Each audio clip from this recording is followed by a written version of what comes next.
문서진의 찍설로 이어가 보도록 하겠습니다. 타이탄 파트너스 문서진 대표와 함께합니다. 대표님 안녕하세요. 네, 안녕하세요. 미국의 경기 지표 중요한 발표들이 있었습니다. 전체적으로 봤을 때 지표는 스태그였는데 그래도 트럼프 대통령이 간밤에 또 관세 관련해서 크게 이슈화시키지 않아서 그런지 장은 혼조세 보이면서 나스닥 양봉으로 마감을 했습니다. 오늘 시장 어떻게 전망하실까요? 뭐 계속 이제는 우리 시간으로는 그 새벽 3시로 예정되어 있지 않습니까? 네. 결국은 이제 관세 얼마나 부과하냐 뭐 이게 핵심이죠. 경제 지표와 관련된 해석은 관세가 얼마나 부과되느냐를 보고 판단하면 될 것 같아요. 시장에서는 일단 한 20% 정도 예상하고 있는 것 같더라고요. 근데 20%라고 하면 제한적인 수준입니다. 사실상 거의 뭐 살인적인 관세라고 생각해야 되는 거고요. 그렇게 나오면 속된 말로 이제 다 죽지 않는 거거든요. 네. 근데 제가 여기서 말하는 20%라는 건 항상 말씀드리지만 20%를 제시했다고 20%를 다 내진 않아요. 우리가 계속 가격 협상할 때 10,000원 주세요라고 할 때 처음에 10,000원은 지르는 거지. 네. 예, 결국은 거기서 뭐 깎아가든가 하지 않습니까? 그런 것처럼 이것도 협상의 그거니까 20%의 관세는 말이 안 된다. 그럼 결국 20%를 제시한다라는 건 그럼 그가 받고 싶은 관세는 어느 정도인가? 라고 생각하면 한 10에서 15% 사이인 것 같다라고 우리가 해석하면 되겠죠. 지금 뭐 골드만삭스나 이런 글로벌 IB들이 분석한 게 시장에 큰 충격을 안 줄 수 있는 정도의 수준의 관세의 평균율을 한 13% 정도 보고 있더라고요. 네. 그러니까 이것도 말 그대로 이제 협상해서 그리고 어떤 핵심 제품에 대해서는 관세가 뭐 어떤 건 뭐 안 들어갈 수도 있는 거고 어떤 뭐 제품에 대해서는 관세가 조금 더 20%보다 더 부과될 수 있는 거고 그런 식으로 해서 아무튼 평균적으로 봤을 때 한 13% 정도 관세가 부과되면 크게 문제가 되지 않을 것 같다라고 생각을 하고 있는 거죠. 그렇게 됐을 때 20% 관세는 처음에 시장이 받아들이는 건 충격일 것 같은데요. 네. 결국은 20% 관세를 다 받으려고 하지 않는다라는 걸 시장은 알 거고 그다음 협상 과정에서 한 13% 정도에서 협상이 마무리되겠구나. 이렇게 되면 환율 효과라든지 그다음에 이제 공급자가 손해 보는 부분, 그다음에 소비자가 좀 손해 보는 부분까지 를 생각하면 그렇게 큰 충격은 아닐 거라고 생각할 거예요. 그래서 20%의 관세율이 발표가 되면 초반에는 한번 출렁일 것 같은데 그리고 나서는 저는 좀 회복을 할 거라고 보거든요. 4월 이제 뭐 한 말 정도로 가면. 네. 근데 만약에 이거보다 크다. 25%다라고 하면 시장이 그러니까 트럼프가 받으려는 관세가 이거 한 18% 정도 받으려고 하는 건가? 라는 생각을 할 거 아니겠습니까? 그렇게 되면 좀 시장은 굉장히 힘들어질 가능성이 높죠. 그래서 일단 얼마가 나오냐가 일단 중요하다고 생각하고요. 그 결과에 따라서 좀 대응하는 전략은 좀 달리 해야 된다. 25%를 부과해버리면 그때는 좀 리스크 관리는 해야 될 것 같다라는 생각이 들고요. 20% 미만이면 조금만 더 인내하면 될 것 같다라고 생각되고 만약에 또 트럼프 그 대통령은 그러다 하더라고요. 뒤에 우리 좀 속된 말로 이렇게 뭐라 그러죠? 꽁지락 하는? 제가 이거 그러니까 표준어로 잘 모르겠네요. 네. 우술이라고 하는데 사투리로는. 그러니까 보통 보면 25, 뭐 15 이런 거 안 좋아한다고. 그냥 뒤에 거 딱 뒷자리를 끊는다 하더라고요. 그런 걸 좋아한대요. 그러니까 20, 10 뭐 이런 식으로. 깔끔하게 네, 떨어지고. 그걸 좋아한다고 해서 지금 20은 혹시라도 조금만 잘하면 10도 나올 수도 있다라고 하는 이야기를 하고 있는데. 그럼 시장 환호하겠네요. 만약에 저는 개인적으로 15% 미만으로 나온다면 시장은 좀 단기적이라도 좀 급등 랠리 나올 가능성은 있다라고 봅니다. 시장에 지금 현재 이 관세로 인한 하락은 20%를 기정사실을 한 거거든요. 20%는 나올 거야. 그리고 그렇고 인해 가지고 우리가 협상을 해서 한 14%대로 떨어뜨릴 거야라는 게 일단 베이스 시나리오인데 요거보다 적게 나온다면 시장은 좀 환호할 것 같고요. 이거보다 많이 나오면 시장은 좀 추가 하락이 나오겠죠. 그래서 관세가 어떻게 매겨지냐를 좀 지켜보는 게 맞지 않을까라는 생각이 듭니다. 네, 뭐 어떻게 됐든 이번 주를 기점으로 하나씩 시장을 짓눌렀던 노이즈가 조금씩은 베일을 벗지 않을까 싶습니다. 전일장 특징주 하나씩 살펴볼까요? 일단 첫 번째로는 STI 가져와 주셨습니다. 어제 반도체 상당히 흐름 괜찮았거든요. 유일기판부터 시작해서 CXL, HBM 쪽까지 다 강했습니다. 어제 STI는 9%의 상승 보여줬고요. 하지만 그동안의 눌림이 또 강하기도 했어서 앞으로 어떤 모멘텀에 집중해야 좋을까요? 제가 최근 들어서 또 반도체를 또 많이 가지고 나오고 있거든요. 이유는 확실하게 기본적인 그러니까 HBM에 대한 수요는 아직까지 의심할 여지는 없어요. 이번에 이 3월 수출입 잠정 집계를 보더라도 확실하게 HBM 쪽의 판매량은 많이 증가했다라고 보시면 되고 엔비디아의 그 GPU 관련 부분에 있어서 그러니까 블랙웨어의 판매에 대한 우려감이 있지만 뭐 여전히 수요는 견조합니다. 네. 마이크로소프트가 제가 그때도 말씀드렸지만 마이크로소프트가 빠진 자리를 다른 쪽에서 계속 메우고 있고 그렇다고 해서 마이크로소프트가 그럼 투자를 줄였냐? 물론 수치적으로 보면 줄인 거지만 그거는 이제 스타게이트에 원래 투자하려고 했던 게 이제 스타게이트 쪽에서는 아무래도 그 마이크로소프트가 손을 좀 약간 떼는 쪽이니까 뭐 그거에 대한 그러니까 전략 수정인 거지. AI와 관련된 투자, 그러니까 캐펙스에 대한 생각이 완벽하게 달려졌다라고 보지는 않습니다. 그 다음에 이번에 뭐 아시겠지만 AI 이미지 파일. 네네. 갑자기 GPT요? 지브리만 조금만 생각이 네. 나네요. 그러니까 지금 이미지 생성 관련 이걸로 인해 가지고 GPU가 지금 녹아내리고 있다고 하잖아요. 그래서 샘 알트만이 신나는 것 같더라고요. 매일 요즘에 트위터를 사진 올립니다. 바꾸시던데. 예, 엑세스 맨날 올리면서 오늘 또 보니까 그 이야기 하더라고요. 야, 누구 나한테 한 GPU 10만 개 정도 좀 빌려줄 사람 없어? 뭐 이런 식으로. 예, 굉장히 지금 호황이라는 거고. 그러니까 AI의 버블과 관련된 부분은 여전히 크지 않다.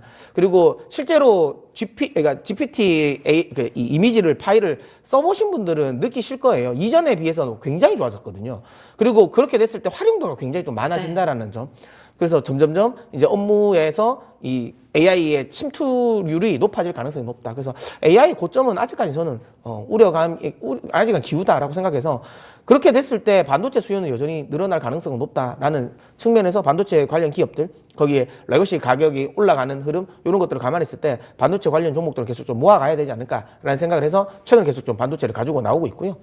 STI를 또 가지고 나온 이유는 전체적으로 STI 같은 경우는 HBM만 잘 간다고 수혜가 되는 종목은 아닙니다. 네. HBM은 이제 거두는 거고요. 결국에는 그 레거시 반도체 전체적인 업황이 좋아져야 되는데 한동안 주가가 많이 빠졌던 이유는 HBM은 크게 문제가 없었는데 레거시 반도체 가격에 대한 하락, 그다음에 레거시 반도체에 대한 수요 둔화에 대한 우려감이거든요. 그러다 보니까 이 전방 업체들이 CCSS라고 해가지고 그 반도체에 많은 흔히 말하는 화학 제품, 화학약들을 많이 분배를 해야 되지 않겠습니까? 네. 그거를 이제 중앙에서 집중해서 이렇게 탁 이렇게 분배해주는 기계라고 보시면 돼요.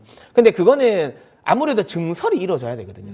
근데 지금 현재는 레거시 반도체 쪽은 증설이 좀 약간 모호한 상태였는데 최근 들어서 다시 이제 레거시 수요가 늘어난다라는 거, 그러면 좀 미뤄졌던 늦춰졌던 라인 증설과 관련된 부분에 또 기대감이 있다라는 거. 그러면 CCSS 쪽의 매출이 늘어난다라는 거고요. 그 다음에 이제 최근에 이제 새롭게 라인업으로 이제 갖춘 HBM 쪽에 이제 리플로우 장비 요 부분에 대한 기대감도 좀 있다라고 합니다. 그래서 뭐 이런 것들의 그러니까 흔히 말하는 신 라인업에 대한 기대감, 그다음 기존에 있는 CCSS의 업황 회복 이런 것들을 감안한다면 지금 가격대라면 한번 충분히 공략해볼 만하다라고 생각해서 가지고 나왔습니다.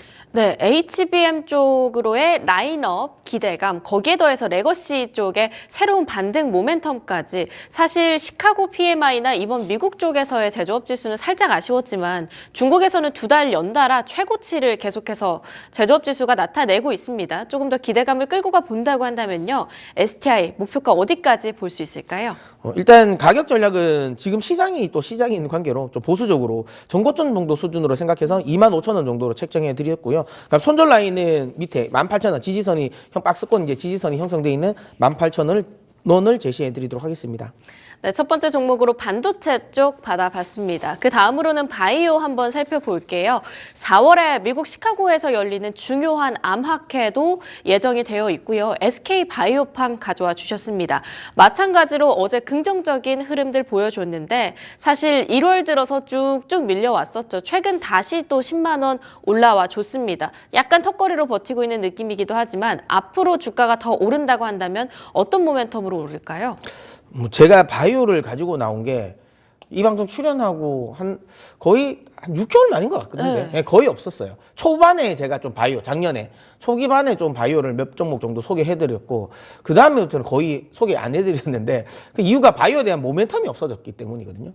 근데 지금 정도 가격이라면 이 정도는 해볼 만하다. 다만 이제 실적이 나오는 애들 중심으로 들어가는 게 맞다라고 생각됩니다. 그래서 뭐 시장에서 비만 치료제 관련 모멘텀들, 그 다음에 알테오젠이라든지 리가캠 바이오 같은 이런 모멘텀들이 이제는 좀 소화가 많이 된 것 같아요. 특히 알테오젠 같은 경우는 아주 좋은 재료가 나옴에도 불구하고 주가가 지지부진하다라는 것 자체가 시장이 이제 바이오에 대한 관심이 좀 많이 없다. 그러니까 모멘텀에 대한 이제 흔히 말하는 가격은 주가에 반영이 다 됐다. 그래서 이제는 실적으로 보여줘라고 하는 시기인 것 같아요. 그런 관점에서 본다면 이제 제약주 같은 경우는 좀 실적이 나오는 제약주들은 가격이 많이 빠졌거든요. 트럼프 관세 또 의약품에 대한 또 관세 관련 이야기가 나오니까.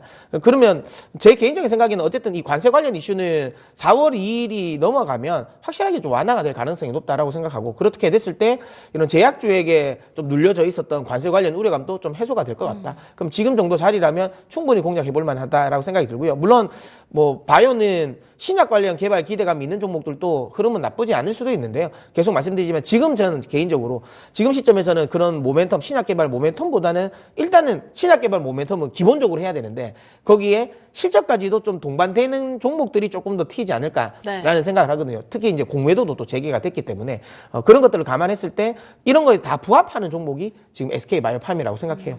물론 뭐 SK바이오팜에 대해서 좀 부정적으로 보시는 분들 중에서는 이제 이게 원툴 종목 아니냐, 엑스코프리 원툴 종목 아니냐. 그러니까 미국의 이제 뇌전증 치료제 미국에 판매하고 있는 거 이거 말고는 매출이 거의 안 나오고 있거든요. 근데 그렇게 생각하면 저는 그런 말을 드리고 싶은 게 우리가 그런 뭐 부동산 할 때 그런 말 있잖아요. 똘똘한 한 채. 네, 그다음에 하이브는 결국은 BTS 하나로 그만큼 큰 회사지 않습니까?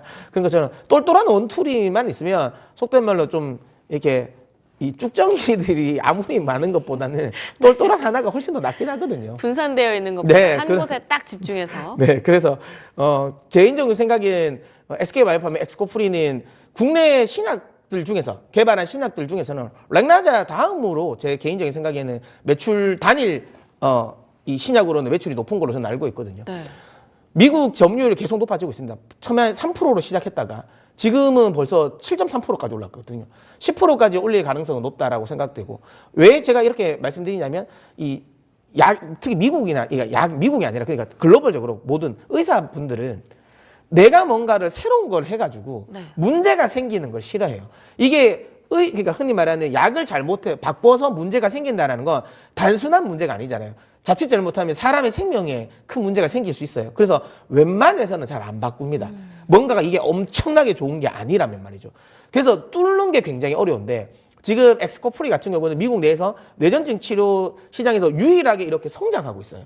그러니까 나머지 애들은 엑스코프리가 올라가는 점유율이 올라가는 만큼 점유율이 깎인다는 거죠. 그러니까 기존에 있던 이 시장을 근데 점유율을 뺏어오고 있다라는 거거든요. 그럼 이 말은 거기 처방전을 많이 써준다라는 거예요. 그러면 엑스코프리가 기존에 있는 이 신약보다 이거는 가격이 괜찮다.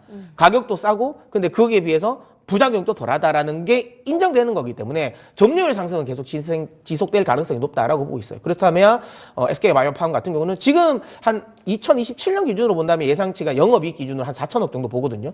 근데 우리나라에서 제약주 중에서 4천억 영업이익 4천억 나오는 거 바이오 중에서는 뭐 저는 셀트리온 정도 보고 있거든요. 셀트리온 정도가 4천억 정도가 나오고 있으니까 그러면 셀트리온의 시총을 감안하면 지금의 SK바이오팜이 굉장히 싸다라는 생각에 이 정도에서는 또 한번 접근해 볼 만하지 않을까라는 생각이 들고 있고요. 그다음에 SK바이오팜 같은 경우는 이것뿐만 아니라 그러니까 방사선 의약품 신약도 좀 개발을 하고 있거든요. 최근 들어 시장에서 또 방사선 의약품 쪽에도 좀 붐이 많이 일어나고 있습니다. 왜냐하면 우리가 방사선 치료나 이런 것들을 많이 할 때 부작용도 굉장히 많거든요. 근데 그게 또 치료는 또 확실하단 말이에요. 그래서 이쪽 관련 부분 최대한 부작용 없이 치료할 수 있는 신약을 계속 개발하고 있는데 그쪽 관련 부분에서도 글로벌 트렌드도 된다라는 점을 감안한다면 SK바이오팜은 신약 개발 기대감도 있는데 그다음에 이제 실적도 나오고 있는 종목이라서 충분히 지금 정도 가격대라면 공략해볼 만하다라고 생각해서 가지고 나왔습니다. 네, 그럼 메인 소스라고 봐야겠죠. 엑스코프리로 기대되는 실적 기대감들 봤을 때 좀 주가가 키 맞추기를 한다고 한다면 13만 원을 앞두고 아쉽게 흘러내렸습니다. 어디까지 재도전할 수 있을까요? 만약에 시장이 다시 바이오 붐이 일어난다라고 하면 확실하게 SK바이오팜은 셀트리온 정도의 시총은 분명히 노려볼 만할 거예요. 그럼 지금 자리라도 뭐 한 최소한 3배 정도는 기대해 볼 만하긴 하겠죠. 근데 중요한 건 지금은 그런 분위기는 아니니까 장기적으로는 그렇다라는 거고요. 일단 단기적으로는 그래도 12만 원 수준까지는 한번 노려볼 수 있지 않을까. 그리고 바이오도 워낙 많이 빠졌기 때문에 그냥 기술적인 키 맞추기 차원에서도 반등이 나올 수도 있는 환경이라는 점을 감안한다면 한 12만 원 정도까지는 두고 보셔도 될 것 같다라고 생각이 들고요. 손절 라인은 한 9만 원 정도로 설정해서 대응하시면 좋을 것 같습니다. 네, 이렇게 두 번째 특징주 SK바이오팜까지 받아봤습니다. 오늘 장에 긴급 전략 세워볼 텐데요. 결자, 해지 이렇게 가져와 주셨습니다. 그 자, 대체 누굽니까? 네, 뭐 여러분 다 알고 계시는 그 자입니다. 네. 네, 그러니까 결국은 뭐 이번에 오늘 백악관에서 그 대변인 브리핑을 보더라도 그러니까 완전 띄워주기던데요.